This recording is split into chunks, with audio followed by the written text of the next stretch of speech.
So hello everyone, welcome back to channel. कैसे हो आप सब दोस्तों? फाइनली हमारी यूनिट 5 आ चुकी है कंप्यूटर नेटवर्क की, जिसका नाम है एप्लीकेशन लेयर। ठीक है, इससे पहले हमने जो 4 यूनिट थी वो कंप्लीटली पूरी की पूरी अपलोड कर दी अपने चैनल पर, और उसके साथ हमने उसमें क्या पूरा का पूरा सिलेबस तो अपलोड किया ही है, उसके साथ पिछले जो 3 साल के सॉल्यूशन है पेपर के वो भी अपलोड कर दिए। ठीक है, सो आपको बस क्या करना है, जल्दी से उन चारों यूनिट को देख लेना है, और ये 5वीं यूनिट भी आपको बैठ के आराम से देख लेना, पूरी अच्छे समझ में आ जाएगी। मैंने सारे टॉपिक्स कवर कर दिए पूरे सिलेबस के, और उसके साथ पिछले 3 साल के क्वेश्चन भी सॉल्व करवा दिए। ठीक है, सो ये हमारे जो यूनिट 5 है ये ज्यादा हार्ड नहीं है, थोड़ी थ्योरेटिकल है। जो हमारी मतलब कंप्यूटर नेटवर्क के अगर हम सब्जेक्ट की बात करें तो थोड़ी सी जो डिफिकल्ट है, थोड़ी सी मतलब अगर आपने मेरे से पढ़ा है तो आपको डिफिकल्ट नहीं लगेगी। सेकंड और थर्ड यूनिट बड़ी भी है और थोड़ी सी हार्ड है। ठीक है, सो अगर आप मतलब इक्वली अगर हम पोर्शन की बात करें, पेपर अगर इक्वली पोर्शन में आता है तो 4th और 5th काफी आसान रहेगी और कम टाइम में आपकी हो जाएगी। ठीक है, तो 5th यूनिट को स्टार्ट करते हैं। पहला टॉपिक है हमारा application layer and its function. इसमें आप देख सकते हो मैंने सारे टॉपिक यहाँ पे लिख दिए हैं, और ये सारे टॉपिक में जहां पर भी मैंने स्टार लगाया वो सारे इंपॉर्टेंट टॉपिक हैं। जैसे कि डीएनएस डोमेन नेम सिस्टम हमारा पिछले 3 साल में आया तो इंपॉर्टेंट है ये। एफटीपी फाइल ट्रांसफर प्रोटोकॉल हमारा पिछले 2 साल में आया है तो इंपॉर्टेंट है। और इसमें टेलनेट ये भी इंपॉर्टेंट है। ठीक है, मतलब आ चुका है ये भी पिछले साल टेलनेट। अगर आपको टेलनेट आता होगा तो आप एसएसएच अपने आप आराम से कर लोगे। ठीक है, नेटवर्क मैनेजमेंट इंपॉर्टेंट है, ईमेल प्रोटोकॉल इंपॉर्टेंट है, और आरएसए एल्गो। ठीक है, इसके साथ मैंने एक एग्जांपल भी करा दिया है। तो चलो जल्दी से स्टार्ट करते हैं इस यूनिट को।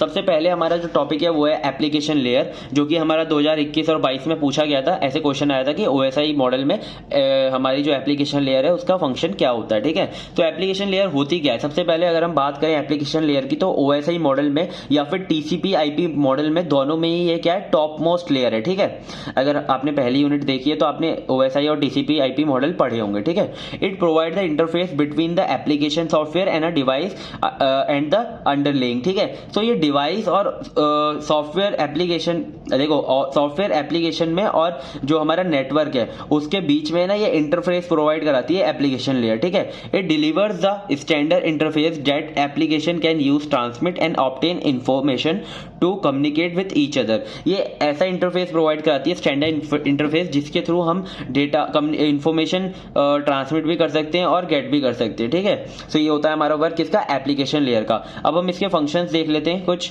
ठीक है, ये तो हो गया इंट्रोडक्शन। ठीक है, और ये इसके फंक्शंस है। It determine the communication partner to whom data will be transmitted. ये डिटरमाइन करेगा कि आपका कौन सा कम्युनिकेशन पार्टनर रहेगा जिसके साथ आप डेटा ट्रांसमिट करोगे। Specify the availability of resources, आपके रिसोर्सेज को अवेलेबल कराएगा। Interface between user and user application network, ये मैं आपको बता चुका हूँ। This layer provide email services. जो हम यहाँ पे ईमेल प्रोटोकॉल्स पढ़ने पड़े हैं ना इस यूनिट में, तो इसीलिए कि ईमेल सर्विसेज ये प्रोवाइड कराता है ये layer. Provide file transformation, FTP हम पढ़ने वाले हैं, ये फाइल ट्रांसफॉर्मेशन प्रोवाइड कराता है, उसके साथ उसको एक्सेस भी करना प्रोवाइड कराता है और मैनेजमेंट भी करना। ठीक है, प्रोटोकॉल्स ऑफ एप्लीकेशन लेयर। ठीक है, एप्लीकेशन लेयर के हमारे ये प्रोटोकॉल्स हैं जो कि हम काफी डिटेल में पढ़ेंगे इस यूनिट के अंदर। एसएमटीपी जो कि हमारा मेल ट्रांसफर करने के लिए यूज होता है। एचटीटीपी जो हमारा www को एक्सेस करने के लिए यूज होता है। एफटीपी फाइल ट्रांसफर करने के लिए यूज होता है। डीएनएस आईपी एड्रेस को नेम प्रोवाइड करने के लिए यूज होता है। एसएमपी ये हमारा नेटवर्क मैनेज करने के लिए यूज होता है। और टेलनेट जो कि हमारा टेलीकम्युनिकेशन नेटवर्क है। ठीक है, सो देखो आप ये सारे अगर आपको यहां तक समझ में आ गया है, आपने अगर पहले की यूनिट देखी है तो आपको ये इजीली समझ में आ रहा होगा। ठीक है, लेकिन अगर आप डायरेक्टली यहां पर आए हो तो आपको इजीली समझ में नहीं आएगा। ठीक है, तो इसके लिए प्लीज आप सारी यूनिट्स अच्छे से देख लेना। ठीक है, तो चलो जल्दी से हम स्टार्ट करते हैं। नेक्स्ट हमारा जो टॉपिक है वो www जो कि world wide web. World wide web आप सबको पता ही होगा, ये हमारा मतलब वेब है जहां पे बहुत सारी इंफॉर्मेशन पड़ी हुई है। ठीक है, जिसे आप एक्सेस करते हो डेली, और इसको अगर आप एग्जाम में आता है ना तो दिक्कत होती है क्योंकि वो लिखने में हमारे पास ज्यादा डेटा नहीं होता। तो मैं आपको यहाँ पे बता देता हूँ। Often simply refer to as the web, इसे वेब भी कह सकते हैं। is a vast information system where documents and other web resources are identified by URL। हम उनको कैसे एक्सेस करते हैं, कैसे आइडेंटिफाई करते हैं, URL के थ्रू। ठीक है, जब आप URL कोई डालते हो http www ऐसे करके डालते हो ना URL, तो उससे आप क्या कर सकते हो, उसे एक्सेस कर सकते हो वेब को। ठीक है, can be access via the internet. अब इंटरनेट तो होना जरूरी है ना आपके, अगर सिस्टम में इंटरनेट ही नहीं तो आप एक्सेस कैसे करोगे।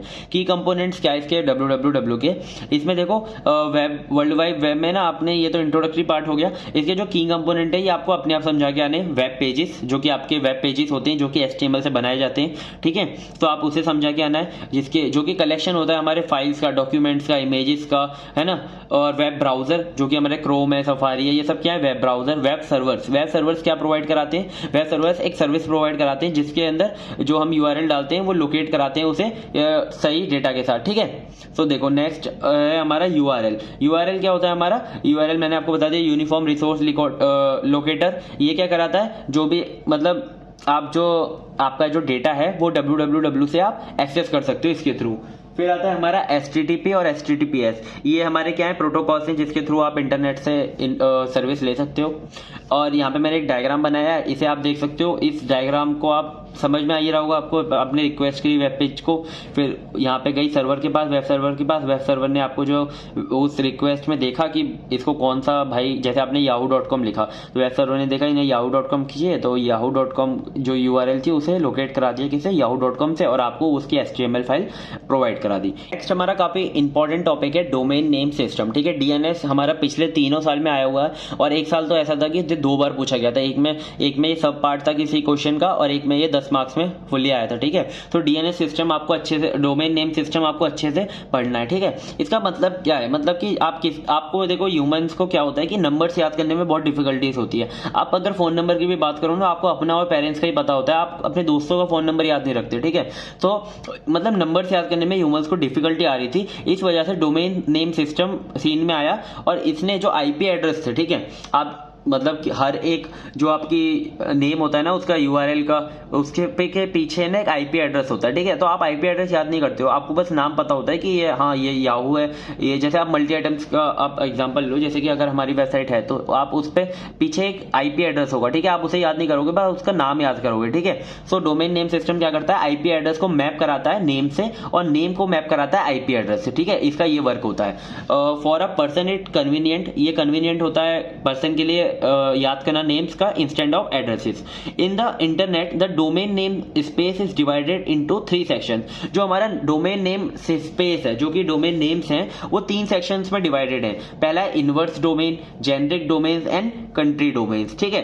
अगर हम इन तीनों की बात करें तो यहाँ पे एक हमारा रूट सर्वर है, रूट सर्वर के बाद ये तीनों आते हैं, ठीक है। रूट सर्वर हमें लोकेट करके देता है इन तीनों को, ठीक है। अभी हम आगे पढ़ेंगे रूट सर्वर को और अच्छे से। सबसे पहले हमारा जेनरिक डोमेन्स कौन से होते हैं, कौन से डोमेन्स ऐसे होते हैं जो कि जेनरिक सेक्शन में आ रहे हैं, ठीक है। In the generic domain the register host are defined according to their generic behaviour, they are not restricted by country और रीजन, ठीक है।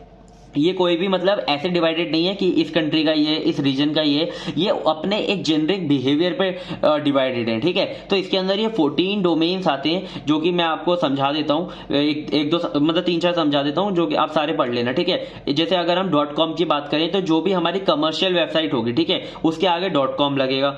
और अगर हम EDU की बात करें तो .edu लगेगा एजुकेशन वेबसाइट के पीछे, और गवर्नमेंट वेबसाइट के आगे क्या लगेगा, GOV। और अगर हम MIL मिलिट्री, जो भी हमारी ऑर्गेनाइजेशन है, मिलिट्री है ना, टीम्स होती हैं या फिर मिलिट्री जो आर्मीज होती हैं, उनके लिए कौन सा डोमेन होता है, MIL। और जैसे हमारा ORG है, ये नॉन प्रॉफिट ऑर्गेनाइजेशंस के लिए होता है ORG, ठीक है। सो ये हमारे 14 डोमेन है जो कि जेनरिक डोमेन के अंदर आते हैं। आपको ये सारे याद करने की कोई जरूरत नहीं है, आप कुछ याद कर लेना। एग्जाम्पल में ऐसे आपने समझाया और यहाँ पे एग्जाम्पल देके इनको लिख दिया, ठीक है। सारे याद करोगे कहां से याद हो पाएंगे यार, 14 है, ठीक है। नेक्स्ट देखते हैं हम, नेक्स्ट हमारा क्या है, कंट्री डोमेन्स। अब हम कंट्री डोमेन्स, आपको नाम से पता चल रहा होगा, कंट्रीज के कुछ डोमेन्स होंगे, जैसे कि इंडिया का IN होता है और US का US होता है, ठीक है। So country domains are 2 letters designated, ये हमेशा 2 लेटर के होंगे, फॉर स्पेसिफिक कंट्री और territory based on country code, ठीक है। कंट्री कोड के बेस्ड पर कंट्री या फिर टेरिटरी को ये कंट्री डोमेन्स प्रोवाइड किए जाते हैं। सो जैसे कि हमने एक एग्जांपल लिया है, हमारी जो AKTU यूनिवर्सिटी है उसके आगे actu.ac.in लिखा हुआ है, ठीक है। ये इंडिया की क्या है, ये एकेडमिक इंस्टीट्यूट है इंडिया का, तो ऐसे ये लिख सकते हैं, ठीक है। ये कंट्री डोमेन आ गया। अब देखते हैं इनवर्स डोमेन, ठीक है। इनवर्स डोमेन क्या होता है, यहां तक आपको समझ में आ गया होगा। इनवर्स यहां तक अगर आपने देखा है तो ये क्या करा रहे हैं, ये आईपी एड्रेसेस को मैप करा रहे हैं नेम से, ठीक है। आईपी एड्रेस को ये मैप कराएंगे नेम से। और जो इनवर्स डोमेन है ये क्या कराता है, ये जो हमारे नेम्स होते हैं उनको मैप कराता है आईपी एड्रेस को, ठीक है। जो भी हमारे नेम मिलेंगे उसे मैप कराएगा आईपी एड्रेस के थ्रू। देखो, the inverse domain is used for mapping and addresses to a name, ठीक है। ये नेम्स को एड्रेसेस मैप कराता है। Inverse domain can be used to find the name of a host when given the IP address. जैसे कि आप यहाँ पे नेम लिखते हो और हमें आईपी एड्रेस मिलता है, ठीक है। और यहाँ पे क्या होगा, आप आईपी एड्रेस दोगे आपको नेम फाइंड करके मिलेगा, ठीक है। तो ये ज्यादा यूज नहीं होता, पहले यूज होता था, ठीक है। इनवर्स डोमेन, यहाँ तक ये तीनों डोमेन आपको समझ में आ गए होंगे। अब हम देखेंगे वर्किंग, डीएनएस वर्क कैसे करता है, ठीक है।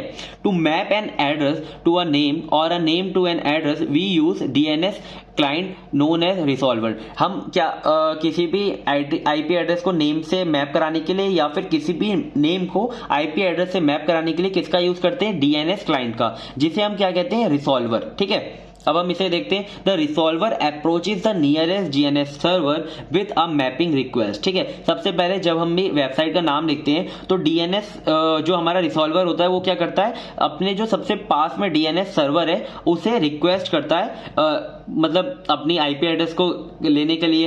If the server has the info it provide the resolver with the info. अगर सर्वर के पास वो इन्फो होगी तो रिसॉल्वर को प्रोवाइड करा देगा। After the resolver receive the mapping it interpret the response and deliver the result to the process that requested, ठीक है।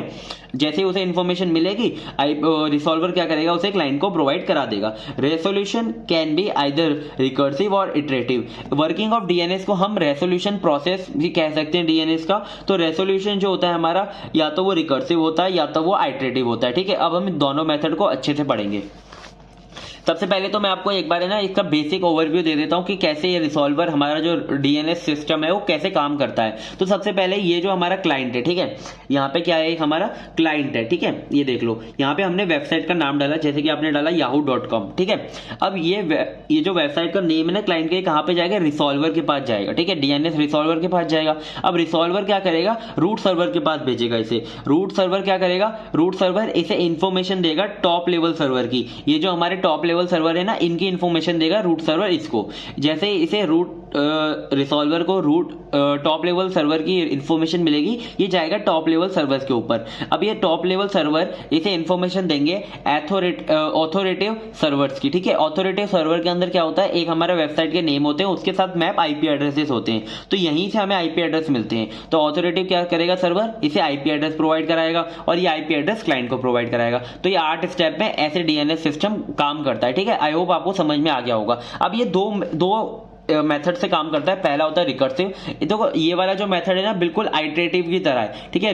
रिकर्सिव में देखो क्या होता है, यहाँ पे एक हमारा मशीन होता है, यहाँ पे एक हमारा रिसॉल्वर होता है और एक हमारा रूट सर्वर होता है, टॉप लेवल डोमेन सर्वर होता है, ऑथोरिटी सर्वर होता है, बिल्कुल इसकी तरह ही होता है, ठीक है। इसमें सबसे पहले मशीन में जो आप नेम लिखोगे वेबसाइट का, वो किस पे जाएगा, वो जाएगा डीएनएस रिसॉल्वर पे। डीएनएस रिसॉल्वर क्या करता है, उसे सबसे पहले अपने लोकल कैचेस के अंदर उसे ढूंढता है, ठीक है, सर्च करता है। जैसे कि आपने अगर पहले कोई वेबसाइट का नाम सर्च किया है ना, तो वो एक हमारी लोकल कैच में जाके सेव हो जाती है, तो उससे वो फास्टली रिट्रीव कर सकते हैं, तो उसमें जाके सर्च करता है। अगर वो वहां पे मिल गई तो यहीं से वो तुरंत उसे वापस कर देगा। लेकिन अगर वो यहाँ पे नहीं मिली तो कहां पे जाएगा, रूट सर्वर के पास जाएगा। तो रूट सर्वर कहां जाएगा, रूट सर्वर जाएगा टॉप लेवल डोमेन सर्वर के पास। यहाँ पे देखो पहले 2 है, फिर 3 है, फिर ये कहां पे जाएगा, 4 पे ऑथोरेटिव सर्वर के पास। ऑथोरेटिव आईपी एड्रेस देगा किसे, टॉप लेवल डोमेन सर्वर को। Top level domain server IP address देगा रूट सर्वर को, और रूट सर्वर किसे देगा, डीएनएस रिसॉल्वर को, और डीएनएस रिसॉल्वर किसे प्रोवाइड करा देगा, मशीन को, ठीक है। सो ऐसे काम करता है रिकर्सिव रेसोल्यूशन, ठीक है। ये मैंने वर्किंग यहाँ पे लिख दी है, जो समझाया है वही है। हाँ, अगर आप वो लिखना चाहो लिख देना, ये भी मैंने अच्छे से वे में लिख दिया, आप लिख सकते हो, ठीक है। नेक्स्ट अब देखते हैं आइटरेटिव रेसोल्यूशन। आइटरेटिव रेसोल्यूशन देखें तो हमने जो पहले समझा था बिल्कुल उसी की तरह है। सबसे पहले जो मशीन है वो जाएगी डीएनएस रिसॉल्वर पे। अगर डीएनएस रिसॉल्वर के पास लोकल कैचे में वो मिल जाती है, जो आपने जो वेबसाइट सर्च की है तो वो वहीं पे आईपी एड्रेस प्रोवाइड करा देगा। लेकिन अगर नहीं मिलती तो जाएगा रूट सर्वर पे, रूट सर्वर प्रोवाइड कराएगा फिर डीएनएस रिसॉल्वर को किसका address, top level domain server का। टॉप लेवल डोमेन सर्वर के पास जब ये जाएगा तो टॉप लेवल डोमेन सर्वर इसे इंफॉर्मेशन देगा किसकी, ऑथोरिटेटिव सर्वर की। फिर ये ऑथोरिटेटिव सर्वर के पास जाएगा तो ऑथोरिटेटिव सर्वर इसे देगा आईपी एड्रेस। ठीक है, आईपी एड्रेस कहां से मिलेगा, हमें ऑथोरिटेटिव सर्वर से ही मिलेगा। और जब आईपी एड्रेस मिल जाएगा ये मशीन को प्रोवाइड करा देगा। ये होता है हमारा आइटरेटिव रेसोल्यूशन। ठीक है, ये आई होप आपको दोनों रेसोल्यूशन समझ में आ गए होंगे। दोनों बहुत ज्यादा इंपॉर्टेंट है। जब भी आपसे डीएनएस सिस्टम पूछा जाएगा तो आपको सब कुछ अच्छे से समझा के आना है। ठीक है सारा, अगर कम मार्क्स में पूछा जाता है तो थोड़ा कम लिख कर आना, और ज्यादा 10 नंबर में पूछा जाता है पूरा अच्छे से समझा के आना। ठीक है, तो फिर देखते हैं हम एचटीटीपी। अब देखो एचटीटीपी तो आपको पता ही है, ऐसा प्रोटोकॉल है जो कि हम इंटरनेट के थ्रू यूज करके वेब पेजेस को हम एक्सेस कर सकते हैं। तो देखो ये 2018 और 19 में पूछा गया था। ये देखो ये जो क्वेश्चन है ना, एचटीटीपी, एफटीपी, टेलनेट, ये सब है ना, क्या होता है एक क्वेश्चन के अंदर आ जाता है कि right short note on HTTP, FTP and telnet. ठीक है, तो ये तीनों क्या होते हैं, 3-3 या 3.5 नंबर में डिवाइडेड हो जाते हैं। तो इसमें ज्यादा इंफॉर्मेशन आपको चाहिए नहीं होती, बस इनको अच्छे से समझ लो। It is a protocol use to access the data on the world wide web. World wide web पे अगर आपको कोई भी डेटा एक्सेस करना है तो आप किसका यूज करते हो, एचटीटीपी का यूज करते हो। ठीक है, ये कौन सा पोर्ट नंबर यूज करता है, 80 पोर्ट नंबर यूज करता है। ठीक है, इन सब प्रोटोकॉल्स में एक पोर्ट नंबर रहेगा जिनको आपको याद करना पड़ेगा। ठीक है, पोर्ट नंबर बहुत इंपॉर्टेंट है, याद करना पड़ेगा आपको। अलग से आप इसे हाईलाइट भी करके आ सकते हो जिससे आपको अच्छे नंबर मिलेंगे। ठीक है, ये टीसीपी का यूज करता है, ट्रांसमिशन कंट्रोल प्रोटोकॉल का, कि रिलायबिलिटी अचीव करने के लिए। ठीक है, इसके अंदर रिलायबिलिटी नहीं होती है, टीसीपी का यूज करता है रिलायबिलिटी अचीव करने के लिए। रिलायबिलिटी का मतलब पता है ना आपको, जब डेटा जाता है तो एक एक्नॉलेजमेंट मिलता है। ठीक है, तो उससे क्या होता है, इससे पता चल जाता है डेटा पहुंचा कि नहीं पहुंचा, उसे कहते हैं रिलायबिलिटी। स्टेटलेस होता है, ये स्टेटलेस है कि इसकी प्रॉपर्टी है। ठीक है, स्टेटलेस का मतलब ये होता है कि क्लाइंट और सर्वर जब आपस में जब कम्युनिकेट करते हैं तो बस वो उसी टाइम के लिए उनके बीच में कम्युनिकेशन रहेगा, उसके बाद कोई भी नहीं रहेगा। ठीक है, जैसे कि आपने ना कभी कोई ऐसी साइट जैसे विकिपीडिया है। ठीक है, आप विकिपीडिया पर गए, आपने कोई डेटा देखा, आपने पढ़ा और आ गए आप वापस। ठीक है, उसके अंदर कोई भी आप जब वापस जाओगे ना तो ऐसा नहीं है कि आपने जहां पर आप थे, कौन सी लाइन पढ़ रहे थे, वहीं पर आपको स्टॉप करके देगा, नहीं देगा। ठीक है, अब जैसे कि आप फ्लिपकार्ट या अमेजॉन ओपन करोगे तो वहां पे जो चीज आप एड टू कार्ट करोगे, ठीक है, या एड टू कार्ट करोगे या फिर जो चीज आप सर्च करोगे, ठीक है, वो आपको सर्च हिस्ट्री में मिल जाएगी। ठीक है, और जो क्या बोलते हैं, जो आपने सर्च किया होगा ना वो आपको कुकीज में जाके वो सेव हो जाएंगी। तो कुकीज से क्या होगा, वो उसी चीज की आपको रिकमेंडेशन देगा। तो क्या होगा कि आपकी कम्युनिकेशन के बाद भी वो आपको एक दूसरे को जान रहे हैं। ठीक है, उनकी जो इन्फॉर्मेशन है वो स्टोर कर रहे हैं। तो वो तो होता है स्टेटफुल, ये होता है स्टेटलेस। ठीक है, फिर आता है इनबैंड प्रोटोकॉल। इनबैंड प्रोटोकॉल क्या होते हैं हमारे,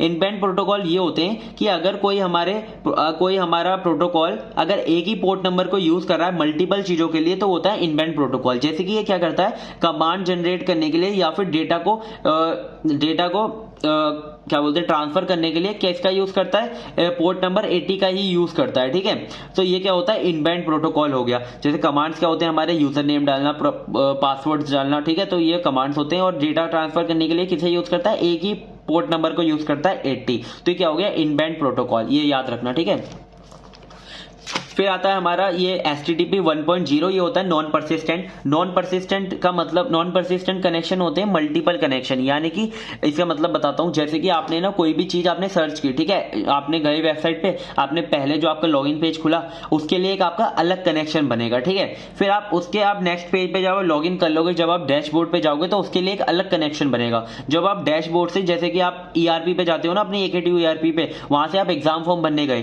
तो एक अलग वेब पेज खुला तो उसके लिए एक अलग कनेक्शन बनेगा। ठीक है, तो यहाँ पे क्या हो रहा है, मल्टीपल कनेक्शन बन रहे हैं जब आप एक ही वेबसाइट को बार बार खोल रहे हो, मतलब उसके अंदर अलग अलग फीचर्स को ओपन कर रहे हो। ठीक है, अगर वो मल्टीपल कनेक्शंस बनाते हैं तो वो होता है नॉन परसिस्टेंट। अगर वो एक ही कनेक्शन में सब कुछ कर देते हैं तो होता है परसिस्टेंट। तो हमारा HTTP 1.1 वर्जन था हमारा परसिस्टेंट, HTTP 1.0 होता है नॉन परसिस्टेंट। ठीक है, तो यहाँ पर आप ऐसे बना के आ सकते हो, क्लाइंट सर्वर और बीच में HTTP रिक्वेस्ट की और यहाँ से HTTP रिस्पॉन्स आया सर्वर के थ्रू।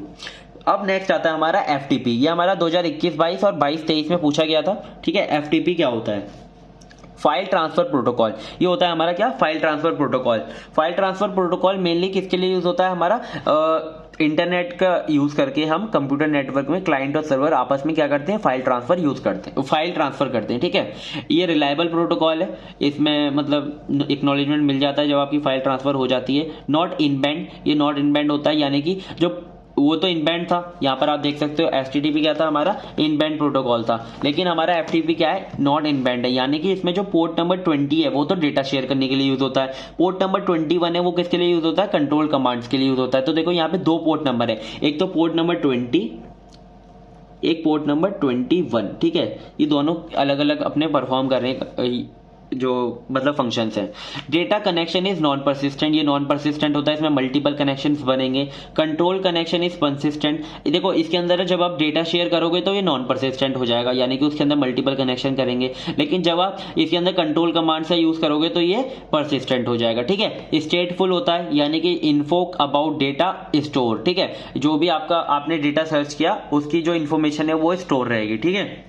तो ये होता है स्टेटफुल। ये होता है हमारे FTP के कुछ प्रॉपर्टीज जो आपको याद रखनी है। ये प्रॉपर्टीज को आप ना अलग अलग पैराग्राफ में अच्छे से समझा के आ सकते हो, अगर 10 नंबर में पूरे में आता है, वैसे आएगा नहीं 10 नंबर में, FTP काफी छोटे में पूछा जाएगा। 10 नंबर में FTP और TFTP का एक डिफरेंस आया हुआ है, मैंने आगे करा दिया है, ठीक है, वो आप कर लेना, वो भी 10 नंबर में नहीं आया था, उसके साथ भी एक चीज और पूछी गई थी, वो 5 नंबर में आया था, ठीक है। Remote login protocol. अब रिमोट लॉगिन प्रोटोकॉल्स क्या होते हैं, ये ऐसे प्रोटोकॉल्स होते हैं जिनका आप यूज करके रिमोट कंप्यूटर्स को एक्सेस कर सकते हो, ठीक है। Remote login protocol allowing users to access to a remote host और machine and use their terminals connect to the network, ठीक है।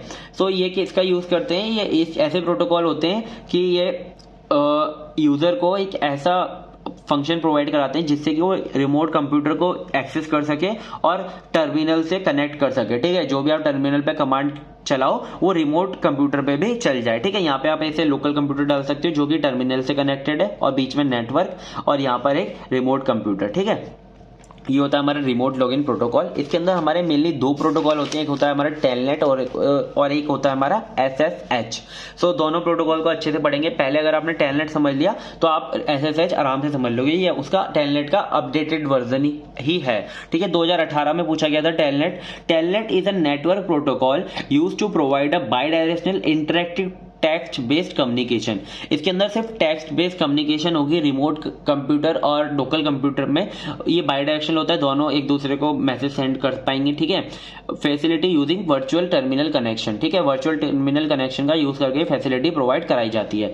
Telnet uses a command line to connect with remote computer. इसके अंदर कमांड लाइन भी Telnet ही keyword होता है जिसका यूज करके हम रिमोट कंप्यूटर को कनेक्ट करते हैं। बस आपको क्या डालना होता है, यूजर नेम और पासवर्ड, जिससे कि आप रिमोट कंप्यूटर को एक्सेस कर सकते हो। इट इज नॉट सिक्योर, ये सिक्योर नहीं होता क्योंकि ये अनइनक्रिप्टेड होता है, ठीक है। ये इनक्रिप्टेड कोई भी मेथड इसमें यूज नहीं की जाती।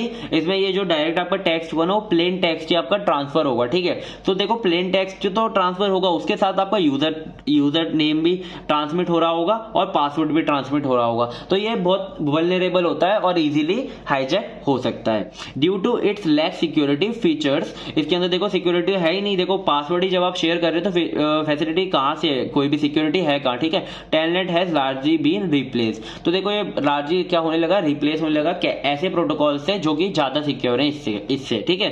तो ऐसे ही है कि हमारा SSH जो कि इससे ज्यादा सिक्योर है, इसका मतलब है secure shell, similar to Telnet but its provide encrypted communication. इसमें क्या होता है, वो अनइनक्रिप्टेड थी, ये इनक्रिप्टेड कम्युनिकेशन प्रोवाइड कराता है over the network, offering a secure alternative to telnet.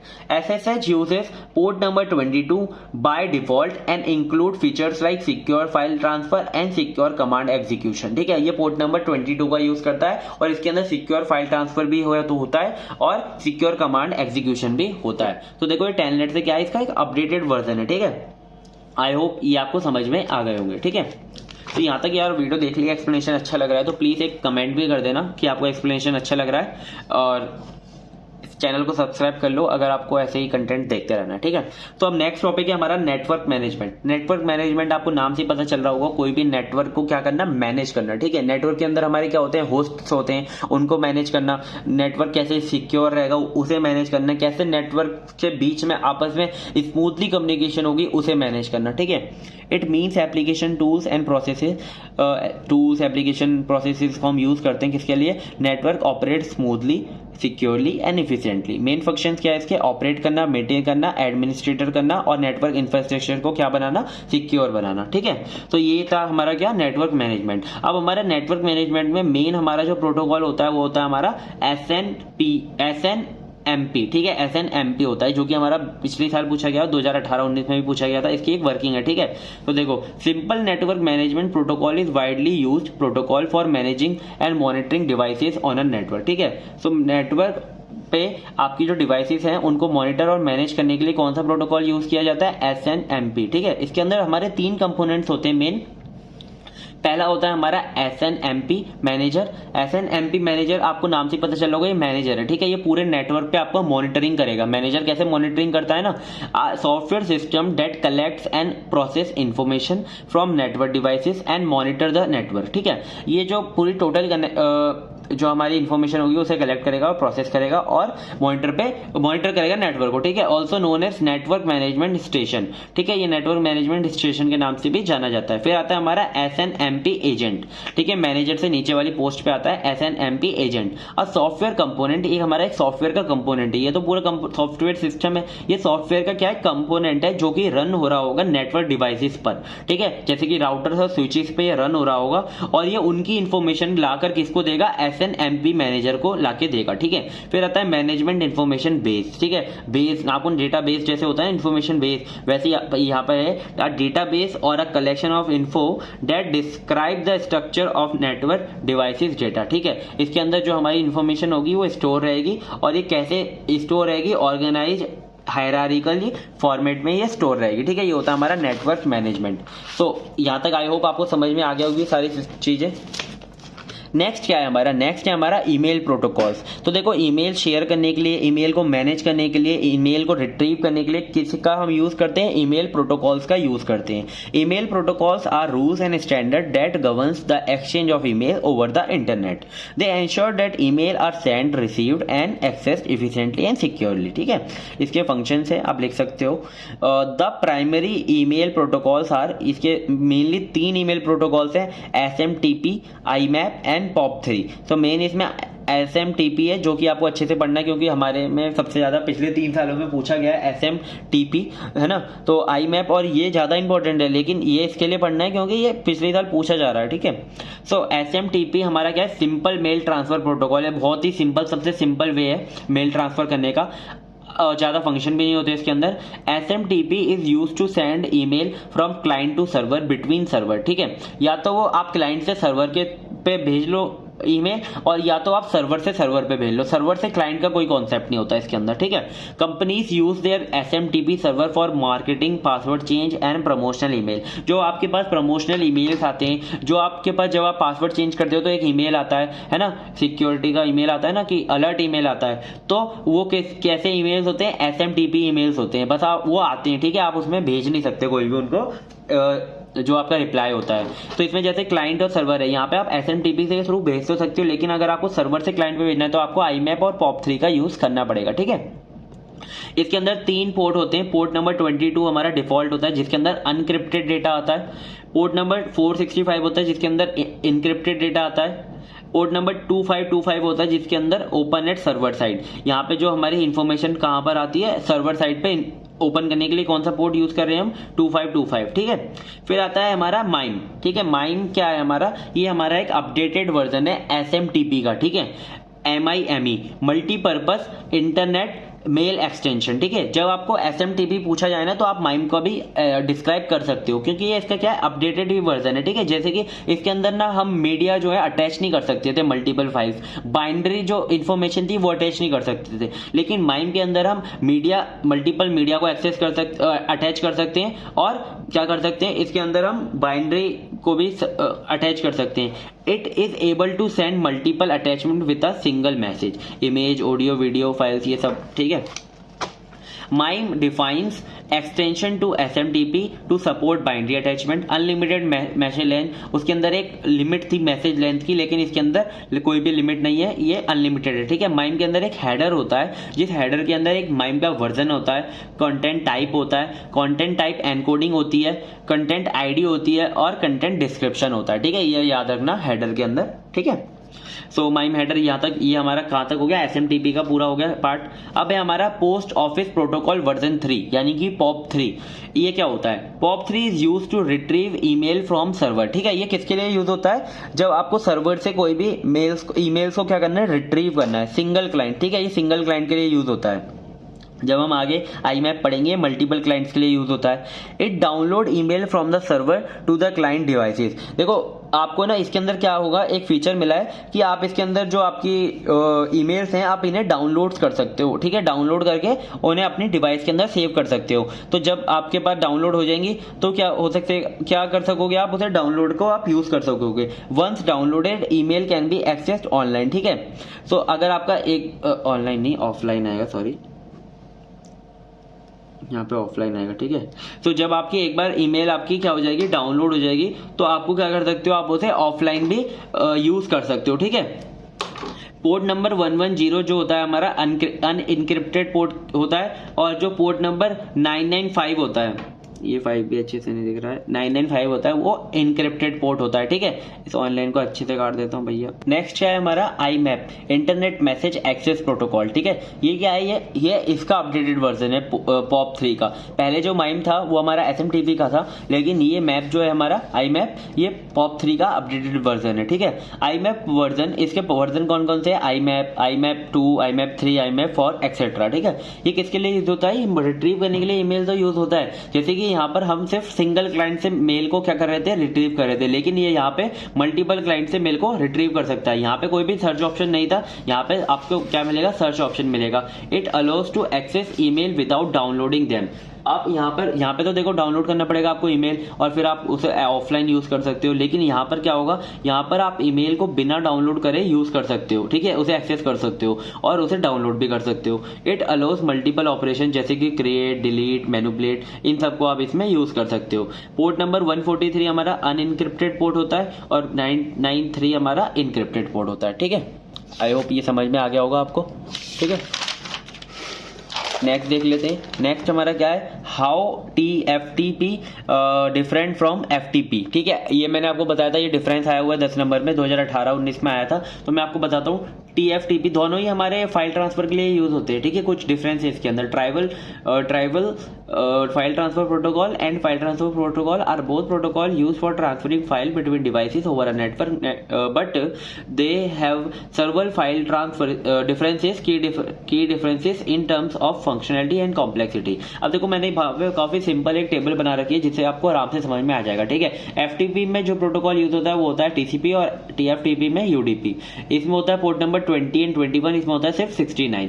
इसके अंदर कॉम्प्लेक्सिटी ज्यादा होती है, इसके अंदर कॉम्प्लेक्सिटी नहीं होती, कम होती है। ठीक है, इसके अंदर सिक्योरिटी बेसिक होती है, लेकिन इसके अंदर कोई भी सिक्योरिटी नहीं होती। अगर आपने UDP और TCP पढ़ा है ना, तो बहुत इजीली आपको समझ में आ रहा होगा, क्योंकि UDP में भी हमारा क्या था, सिक्योरिटी नहीं थी। ठीक है, ऐसे ही यहाँ पर भी सिक्योरिटी TFTP में नहीं है। ठीक है, इसके अंदर ऑथेंटिकेशन होता है, इसके अंदर ऑथेंटिकेशन नहीं होता। इसके अंदर हम कॉम्प्लेक्स फाइल मैनेजमेंट कर सकते हैं और वेबसाइट्स को भी मैनेज कर सकते हैं, लेकिन यहाँ पे काफी सिंपल फाइल ट्रांसफर को ही काफी सिंपल फाइल ट्रांसफर ही होते हैं, और उसके अंदर हम फाइल के अंदर रीड और राइट ही कर सकते हैं। ठीक है, परफॉर्मेंस कैसी होती है, हैंडल्स लार्ज फाइल, इस वजह से ये थोड़ी कम फास्ट होती है, लेकिन ये काफी सिंपल फाइल को हैंडल करता है, इसके लिए ये फास्ट होता है। ठीक है, तो ये सब याद कर लेना, और अगर आपने TCP और UDP पढ़ा है तो काफी सेम डिफरेंस ही हो जाता है उसके जैसा ही। ठीक है, नेक्स्ट देखते हैं हम डेटा कंप्रेशन। ठीक है, अगर देखो डेटा कंप्रेशन हमारा इसमें है तो ठीक है, अगर आपको है ना काफी अच्छे से पढ़ना है डेटा कंप्रेशन, तो हमारा एक सब्जेक्ट है डेटा कंप्रेशन, जो कि हम इस चैनल पे ही पढ़ा रहे हैं, आप उसे भी पढ़ सकते हो। अगर आपके है सिलेबस में डेटा कंप्रेशन सब्जेक्ट, तो आपको काफी इजीली ये टॉपिक समझ में आ जाएगा। देखो इजी है बहुत, मैं अभी समझा देता हूँ। It is way of downloading the compressed form of text, audio and video data using the computer. नाम से पता चल रहा है डेटा को क्या कर रहा है, ये कंप्रेस कर रहा है। ठीक है, अब जब आप डाउनलोड करते हो compressed form of text, audio and video, उसे क्या कहते हैं हम, डेटा कंप्रेशन कहते हैं। It is essential for efficient storage and transmission. देखो जब आपको स्टोर करना है ना कोई चीज, तो आप उसे कंप्रेस्ड वे में स्टोर कर सकते हो, फिर आप उसका कोई एल्गोरिथम लगा के डीकंप्रेस कर सकते हो। तो उसके लिए क्या है, ये काफी फास्ट स्टोरेज कर देता है और ट्रांसमिशन भी काफी फास्ट कर देता है। ठीक है, data compression system consist of encoder and decoder. इसके अंदर एक एनकोडर होता है जो कि उसे एनक्रिप्ट करेगा या फिर उसे क्या करेगा, कंप्रेस्ड करेगा, और डिकोडर क्या करता है, उसे डीकंपोज करता है। ठीक है, डीकंप्रेस्ड करता है, sorry. The encoder perform compression of the incoming data, जो उसके पास डेटा आएगा उसे क्या करेगा, कंप्रेस करेगा, और डिकोडर उसे क्या करेगा, डीकंप्रेस करेगा और उसे वापस वो जो ओरिजिनल डेटा था उस फॉर्म में लाएगा। ठीक है, यहाँ पे देखो एक हमारा क्लाइंट है, यहाँ पे एक सर्वर है, यहाँ पे जो हमारा यूजर है, यहाँ पे एक वो है जो वेबसाइट है जहाँ पर वो कंप्रेस करिए फाइल। तो यहाँ पर क्या होगा, एक हमारा एनकोडर होगा, तो एनकोडर क्या करेगा, उसे कंप्रेस कर देगा। ठीक है, देखो यहाँ पर एक हमारा कोई यूजर है, यहाँ पर भी एक यूजर है। ठीक है, तो यहाँ पे यूजर आपस में क्या कर रहा है, डेटा शेयर कर रहा है। तो डेटा है ना, जब आप वेबसाइट पे भेजोगे ना, तो वेबसाइट पे स्टोर करने के लिए वो लोग क्या करते हैं, उसे कंप्रेस कर देते हैं। ठीक है, डेटा को। तो यहाँ पे एक एनकोडर लगा हुआ है जो कि उसे कंप्रेस कर देगा। एनकोडर यहाँ पे क्या कर देगा, कंप्रेस कर दिया। यहाँ पे कंप्रेस करने के लिए हमारे पास दो चीजें यूज होती है हमारी, एक तो एनकोडर और डिकोडर। तो देखो यहाँ पे कंप्रेस हो गया। अब जो कंप्रेस हो गया तो उसे क्या करना पड़ेगा, जब ओरिजिनल डेटा भेजना है यहाँ पे तो जब भी भेजना हो डेटा तो उसे क्या कर देगा, डिकोड कर देगा और उसे वापस भेज देगा यूजर को, दूसरे को। ठीक है, तो यहाँ पे क्या होगा, अनकंप्रेस डेटा होगा, यहाँ पे सिर्फ कंप्रेस डेटा होगा। अब हमारे टाइप्स होते हैं कंप्रेशन के। पहला होता है लॉसलेस कंप्रेशन और दूसरा होता है लॉसी कंप्रेशन। ठीक है, लॉसलेस कंप्रेशन आपको नाम से पता चल रहा होगा, लॉसलेस यानी कि इसमें कोई भी डेटा का लॉस नहीं हो रहा होगा। ठीक है, इन lossless compression the redundant information contained in the data is removed। ठीक है, जो भी हमारी डुप्लीकेसी होंगी डेटा के अंदर वही रिमूव होगी, लेकिन जो भी ओरिजिनल डेटा होगा, जो भी हमारा काम का डेटा होगा वो रिमूव नहीं होगा। ठीक है, there is no loss of information, इसके अंदर कोई भी इन्फॉर्मेशन का लॉस नहीं हो रहा होगा। द लोअर कंपेरेशन रेशियो, इसके अंदर जो कंपेरेशन रेशियो होगा काफी कम होगा। ठीक है, जैसे कि आपने जो ओरिजिनल डेटा होगा और जो कंप्रेस डेटा होगा उनके बीच में जो कंपेरेशन रेशियो होगा, यानी कि कितना डेटा हमारा कंप्रेस्ड हुआ है, उसका काफी कम होगा। ठीक है, क्योंकि इसके अंदर क्या होगा, डेटा कोई भी लॉस नहीं होगा, जो भी डुप्लीकेशन वगैरह होगी वही रिमूव होगी, तो काफी कम ही कंप्रेस्ड होगा, ज्यादा कंप्रेस नहीं होगा। ठीक है, लॉसलेस, देखो ये होता है कंपेरेशन रेशियो हमारा ओरिजिनल डेटा बाय जो हमारा कंप्रेस्ड डेटा होता है। ठीक है, वो होता है कंपेरेशन रेशियो। लॉसी कंपैरिजन क्या होता है, there is a loss of information is a controlled manner. ठीक है, इसमें क्या होगा, इन्फॉर्मेशन का लॉस होगा जब आप कंप्रेस करोगे डेटा को, नॉट कंप्लीटली रिवर्सेबल, यानी कि इसके अंदर जब आपका लॉस हो जाएगा डेटा का, जैसे यहाँ पे कंप्रेस फाइल में लॉस हो चुका है तो डिकोडर उसे रिवर्स नहीं कर पाएगा, यानी कि पूरी तरीके से कंप्लीट रिवर्स नहीं कर पाएगा, कुछ डेटा आपका तब भी लॉस हो जाएगा। हायर कंपैरिजन रेशियो, इसके अंदर कंपैरिजन रेशियो क्या होता है, हायर होता है, क्योंकि डेटा ही लॉस हो रहा है तो हायर कंपैरिजन रेशियो तो होगा ही। तो ये था हमारा डेटा कंप्रेशन, इसके आपको टाइप याद करने हैं। ठीक है, फिर आता है हमारा क्रिप्टोग्राफी। क्रिप्टोग्राफी क्या है, देखो क्रिप्टोग्राफी आपको बताया बिटकॉइन वगैरह नहीं, ऐसा कुछ नहीं है यार, क्रिप्टोग्राफी अलग चीज है। ठीक है, क्रिप्टोग्राफी का मतलब होता है आप सिक्योरली कोई भी टेक्स्ट को भेजते हो इधर से उधर, या फिर सिक्योरली किसी टेक्स्ट को लिखते हो। ठीक है, it is a technique of securing a communication by converting plain text into cipher text. आप एक प्लेन टेक्स्ट को इनक्रिप्ट करके उसे साइफर टेक्स्ट में कन्वर्ट कर देते हो। It involves various algorithm and protocols, इसमें हम कुछ अलग अलग एल्गोरिथम्स का यूज करते हैं प्लेन टेक्स्ट को इनक्रिप्ट करने के लिए, टू एंश्योर डेटा कॉन्फिडेंशियलिटी है ना, इंटीग्रिटी रहे, ऑथेंटिकेशन रहे और नॉन रेप्यूटेशन, इसके ये फंक्शंस है। ठीक है, तो ये सब क्रिप्टोग्राफी के फंक्शंस हैं जो कि ये परफॉर्म करते हैं। ठीक है, क्रिप्ट का मतलब होता है हिडन और ग्राफी का मतलब होता है राइटिंग, तो हिडन राइटिंग भी इसे बोल सकते हैं। ठीक है, यहाँ पे हमारे पास एक प्लेन टेक्स्ट होता है, जैसे कि आपने किसी को हाय भेजा। ठीक है, आपने यहाँ पर किसी को हाय भेजा। ठीक है, और क्या बोलते हैं, ये जो हाई है आपने अपने दोस्त को भेजा और यहाँ पर ये हाई नहीं पहुंचेगा। ठीक है, व्हाट्सएप का क्या होता है, एंड टू एंड इनक्रिप्टेड होता है जो डेटा होता है। ठीक है, तो ये जो हाई होता है ना, ये इस पे एक एल्गोरिथम लगाई जाएगी, जैसे कि हमारा ABCDEFGH।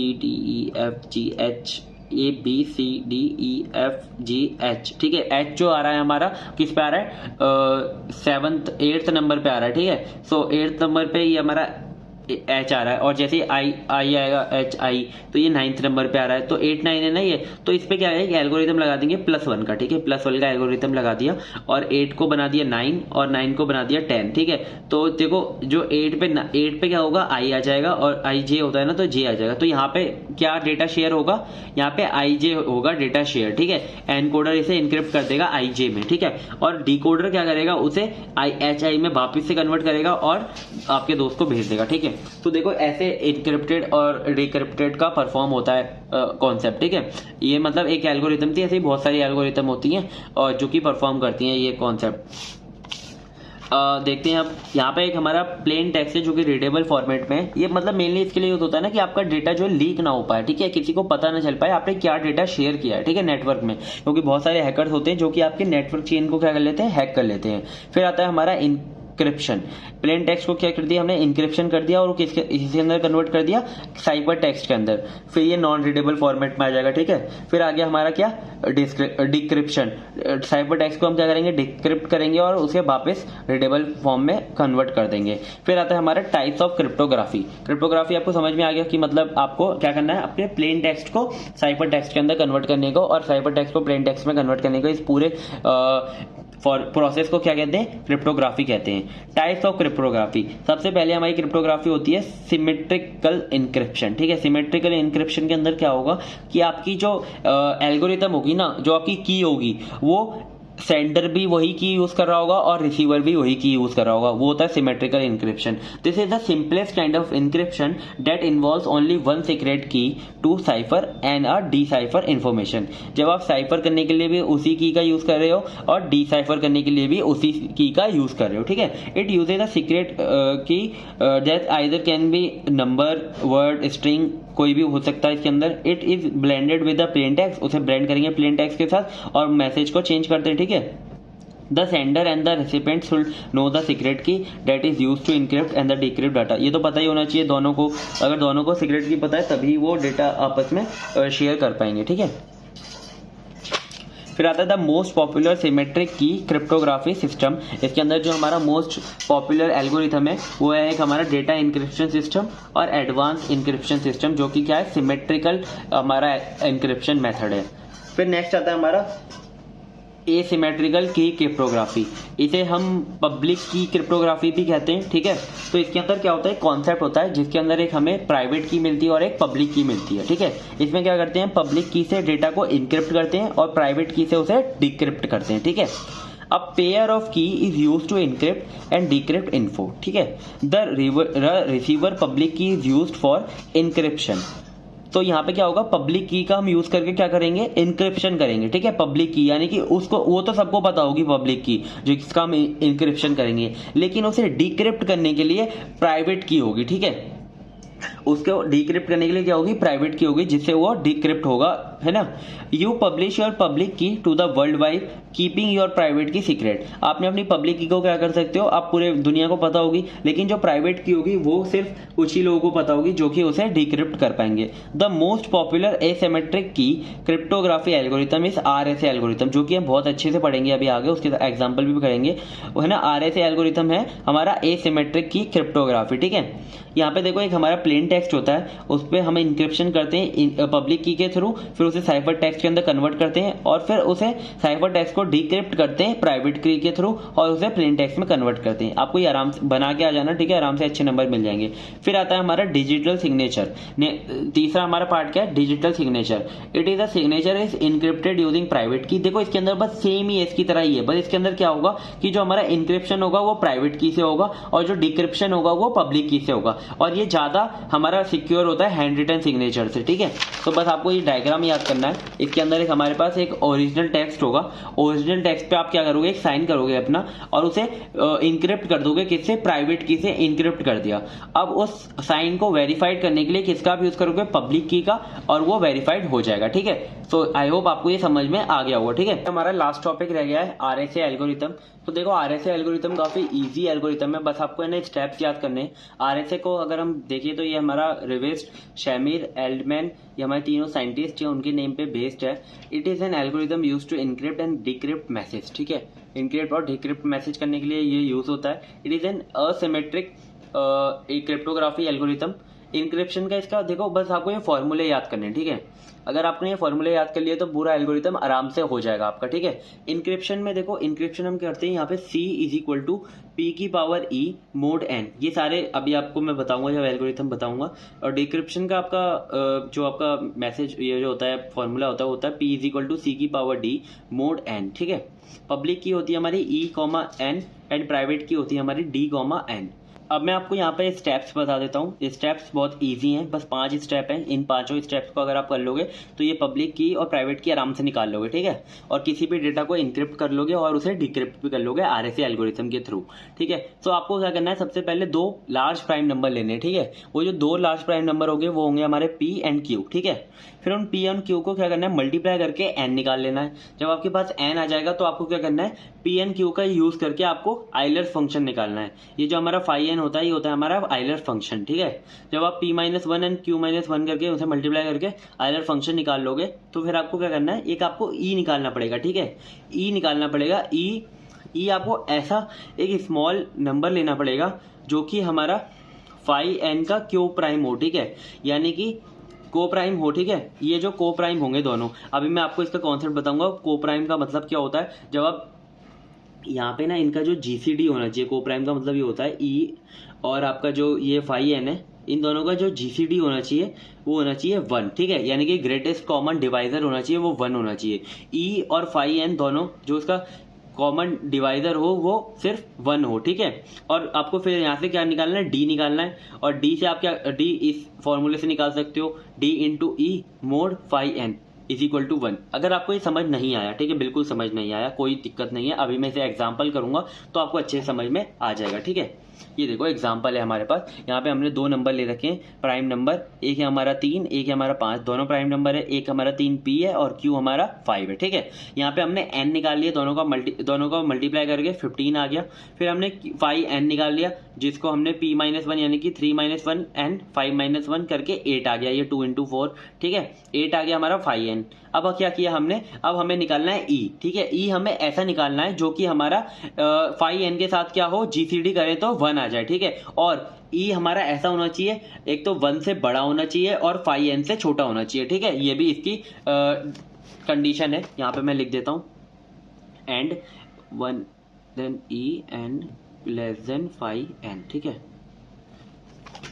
और क्या बोलते हैं, इन दोनों को हम निकालेंगे तो कैसे निकालेंगे, हमने यहाँ पे E 3 लेके चला तो 3 को, और अगर हम 8 को, 3 एंड 8 का अगर हम GCD देखें, ठीक है, तो दोनों का जो हाईएस्ट डिवाइजर कॉमन होगा वो कौन होगा, वो होगा 1, ठीक है। ये वाली कंडीशन ट्रू हो गई। और जब हम इसका देखेंगे तो ये 1 से बड़ा है और phi n से छोटा है ना, तो ये क्या हो गया, ये इसके लिए मतलब ट्रू हो गया, ये वाली कंडीशन ट्रू हो गई। ऐसे अगर आप 5 लेके देखो, 5 लेके देखेंगे, 5 और 8 का जो कॉमन ग्रेटेस्ट कॉमन डिवाइजर है वो भी 1 है और 5 हमारा 1 से बड़ा है और phi n से छोटा है, तो 5 भी इसका आ सकता है, ठीक है। E5 भी रख सकते हैं, लेकिन हम यहाँ पे 3 लेके चलेंगे, ठीक है। 5 भी आप ले सकते हो।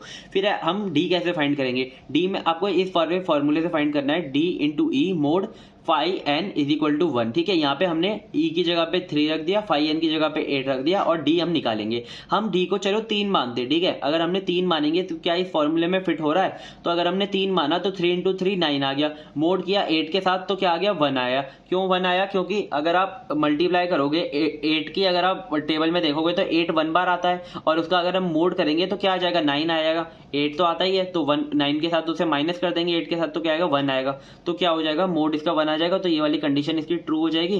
तो 1 1 यहाँ पे इक्वल आ गया, तो हम D को क्या रख सकते हैं, 3 रख सकते हैं, ठीक है। तो D हमने 3 रख लिया। अब देखो इसकी पब्लिक की कैसे निकालेंगे। पब्लिक की होती है हमारी E और N। E हमारा क्या होता है 3 और N क्या आया था हमारा 15। प्राइवेट की क्या है हमारा D और N, तो D हमारा क्या है 3 और N क्या है हमारा 15। तो ये हो गई हमारी पब्लिक की, हो गई हमारी प्राइवेट की। अब इसका हम यूज करके इंक्रिप्शन और डिक्रिप्शन करेंगे, ठीक है। डिक्रिप्शन और इंक्रिप्शन करेंगे। तो सबसे पहले है ना, हम क्या करते हैं, क्या बोलते हैं, P मानते हैं, यानी कि प्लेन टेक्स्ट मानते हैं हम 8 को हमें सबसे पहले क्या करना है, इनक्रिप्ट करना है, ठीक है। फिर हम डिक्रिप्ट करेंगे यूज करके ये वाला फॉर्मूला। तो हमारा इंक्रिप्शन का फॉर्मूला क्या था, C is equal to P की पावर E मोड N, ठीक है। तो यहाँ पे हमारा P क्या है, P है हमारा 8 जो कि है प्लेन टेक्स्ट, ठीक है। तो हमने यहाँ पे क्या किया, 8 की पावर 3 मोड 15, तो 8 की पावर 3 आएगा 512 एंड मोड 15 करेंगे तो आएगा इसका 2 आंसर, ठीक है। तो हमारा C क्या आ गया, 2 आ गया। और अगर हम इसे डिक्रिप्ट करेंगे तो हमें 8 मिलना चाहिए वापस से प्लेन टेक्स्ट। तो अगर हम इसे डिक्रिप्ट करेंगे P is equal to C की पावर D मोड N, तो C क्या है हमारा 2 और D क्या है हमारा 3 मोड 15। तो 2 की पावर 8 क्या, 2 की पावर 3 क्या आ गया, 8 आ गया। मोड 15 करेंगे तो आंसर कितना आएगा, 8 आएगा। तो हमें P कितना मिल गया, वापस से 8 मिल गया। तो देखो ये वाले RSA एल्गोरिथम आपको समझ में आ जाना चाहिए। मैंने एक एग्जांपल भी करके दिखा दिया। कोई भी दिक्कत आए कमेंट बॉक्स में बता देना, ठीक है। तो ये हमारा इसका लास्ट टॉपिक था। अब हम आपको ये हमारी यूनिट 5 कंप्लीट हो गई, मतलब आपकी सारी यूनिट्स कंप्लीट हो गई हैं 1 to 5, मतलब कंप्यूटर नेटवर्क टोटल हो गया कंप्लीट वन शॉट के साथ, और पिछले 3 साल के सॉल्यूशन भी हमने साथ में साथ करा दिए, ठीक है। अगर आपको अलग से पेपर का सॉल्यूशन चाहिए, ठीक है, मतलब ये तो मेरे सिलेबस के हिसाब से था, अगर आपको अलग से पेपर का सॉल्यूशन चाहिए पिछले 2 साल का, तो आप कमेंट कर देना, मैं कोशिश करूंगा डालने की। और जो हम सब्जेक्ट करा रहे हैं वो तो हमने कंप्लीट कराएंगे ही, लेकिन अगर आपको उसके अलावा कोई सब्जेक्ट चाहिए, जैसे कि एम्बेडेड सिस्टम और इमेज प्रोसेसिंग की काफी डिमांड आ रही है, देखो हमारे भी पेपर हैं, इस वजह से काफी मतलब प्रॉब्लम होगी उसे अपलोड करने में अगर करते हैं तो, लेकिन अगर आप कमेंट करते हो ज्यादा सारे तो हम कोशिश करेंगे उसे कराने की, ठीक है। तो आप कमेंट कर देना, और अगर आपका एक्सप्लेनेशन अच्छा लगा हो तो प्लीज एक प्यारा सा कमेंट करना कि भैया एक्सप्लेनेशन अच्छा लगा, और चैनल को सब्सक्राइब कर लो, क्योंकि पिछले भी सेमेस्टर और इस सेमेस्टर भी और आने वाले सेमेस्टर भी सबका कंटेंट आपको इसी चैनल पे मिल जाएगा, ठीक है। और जो फर्स्ट और सेकंड सेमेस्टर है या फिर थर्ड और फोर्थ सेमेस्टर है वो आपको मल्टीएटम प्लस पे मिलेंगे, ठीक है, फर्स्ट और सेकंड ईयर, और जो थर्ड फोर्थ ईयर है हम इस चैनल पर डालेंगे। तो आपको क्या करना है, आपको सब्सक्राइब करना है चैनल को, और अगर आपको नोट्स परचेज करने हैं तो आप टेलीग्राम पर ज्वाइन कर सकते हो, वहाँ पर आपको मेरा यूजर हैंडल मिल जाएगा, वहाँ पर आप जाके मुझे मैसेज करो, मैं आपको नोट्स प्रोवाइड करा दूंगा, ठीक है। तो थैंक यू सो मच, मिलते हैं किसी नेक्स्ट वीडियो में, तब तक के लिए गुड बाय, बाय बाय।